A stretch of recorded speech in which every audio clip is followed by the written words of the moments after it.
হাদি ভাই একজন ব্যক্তি না, তিনি একটি চরিত্র, তিনি একটি স্বপ্ন এবং তিনি একটি জাগরণ, তিনি একটি বিপ্লব। আমরা বিশ্বাস করি ওনার এই স্বপ্নগুলোর প্রত্যেকটি যুবক এই প্রজন্ম ধারণ করেছে।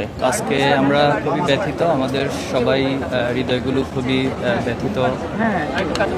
আজকে শহীদ আব্দুল হাদি ভাইকে আমরা এখানে শাহিদ করেছি।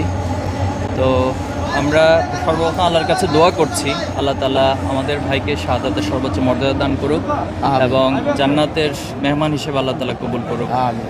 পাশাপাশি আমরা বলবো যারা হাদি ভাইকে হত্যা করেছে তাদের বিচার অবশ্যই হতে হবে।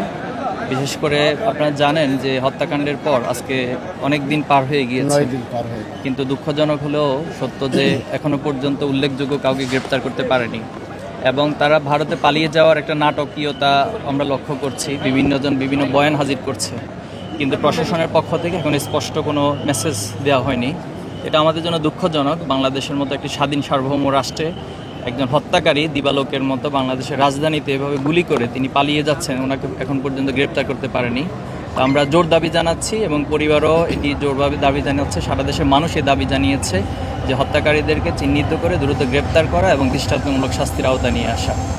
পাশাপাশি বলবো হাদি ভাই যে স্বপ্ন দেখেছেন, তিনি যে বাংলাদেশের রাজনীতির নতুন সংস্কৃতি আমাদের কাছে দেখিয়েছেন, আমরা বিশ্বাস করি ওনার এই স্বপ্নগুলোর প্রত্যেকটি যুবক এই প্রজন্ম ধারণ করেছে এবং তারা মনে করেছে হাদি ভাইকে হত্যা করার মধ্য দিয়ে হাদি ভাইয়ের আদর্শকে ধ্বংস করে দিবে, কিন্তু তারা এটা সবচেয়ে ভুল করেছে। এবং আজকে একজন হাদি ভাইয়ের যে হত্যাকাণ্ড শহীদ করে দেওয়া হয়েছে, আজকে বাংলাদেশের লক্ষ লক্ষ যুবক আপনারা দেখছেন যে পুরো হাদি ভাইকে ওন করতেছে। হাদি ভাই একজন ব্যক্তি না, তিনি একটি চরিত্র, তিনি একটি স্বপ্ন এবং তিনি একটি জাগরণ, তিনি একটি বিপ্লব। আমরা বিশ্বাস করি এই হাদি ভাইয়ের রক্ত থেকে বাংলাদেশে হাজার হাজার লক্ষ লক্ষ হাদি তৈরি হবে এবং আলটিমেটলি বাংলাদেশকে একটি স্বাধীন সার্বভৌম রাষ্ট্র হিসেবে প্রতিষ্ঠিত করার জন্য এই প্রজন্ম কাজ করে যাবে। আমরা ওনার পরিবারের জন্য দোয়া করতে চাই। ওনার পরিবার আপনারা জানেন ছোট্ট একটি সন্তান, মাত্র 8 মাস বয়স।